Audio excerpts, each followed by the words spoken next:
چین کے جنوب مغربی سیچوان صوبے کے ہی ہائی علاقے میں ہی اقلیت آباد ہے۔ 1935 میں ماؤ زیتونگ کی کمیونسٹ فوج اور ہی اقلیت کے بڑوں نے ایک دوسرے سے دوستی کی قسم کھائی تھی۔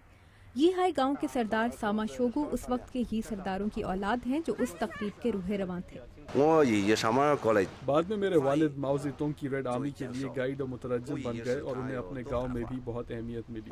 یہ اسکاؤٹس ماؤ زیتونگ کی فوج کے ساتھ گائیڈ کے طور پر بھی رہے اور انہیں بحفاظت علاقے سے باہر نکالا، مگر اس علاقے میں چینی کمیونسٹوں اور یہ اقلیت کی دوستی کی ایک یادگار کے سوا کچھ موجود نہیں۔ البتہ علاقے کی یہ اقلیت چینی حکومت کی جانب سے حالیہ سالوں میں کیے گئے تعمیراتی کاموں سے خوش ہے۔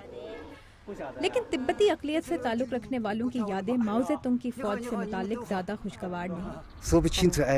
میں تفصیل نہیں بتا سکتا، کچھ چیزوں کے بارے میں بات نہ کی جائے تو اچھا ہے۔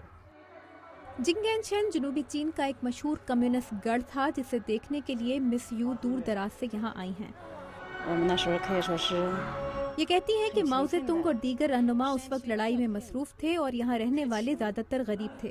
لڑائی ختم ہونے کے بعد انہوں نے تمام گرفتار چینیوں کو رہا کر دیا تھا۔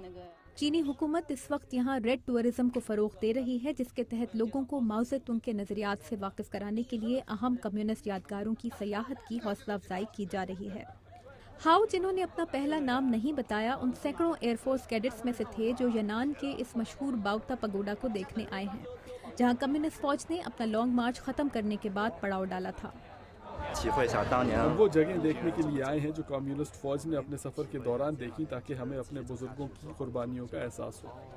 چین، جو آج دنیا کی سب سے بڑی معیشت بننے سے کچھ قدم کے فاصلے پر ہے، انقلاب کی یادگاروں کی سیاحت کو فروغ دے کر بھی منافع کما رہا ہے۔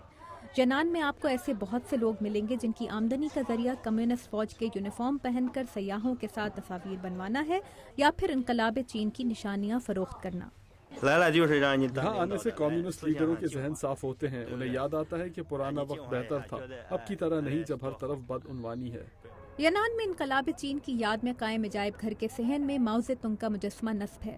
کئی چینیوں کے نزدیک ماؤ زیتونگ کا چین آج کے چین سے کہیں بہتر تھا۔ ماؤ زیتونگ اور ان کی فوج کے لیے لانگ مارچ اکتوبر 1935 میں شانزی صوبے کے چھوٹے سے گردآلود قصبے ووکی میں ختم ہو گیا تھا۔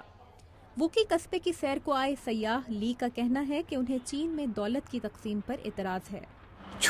اگر آپ غریب ہیں تو آپ کے پاس کھانے کو کچھ نہیں، لیکن اگر آپ امیر ہیں تو زندگی میں کوئی غم نہیں۔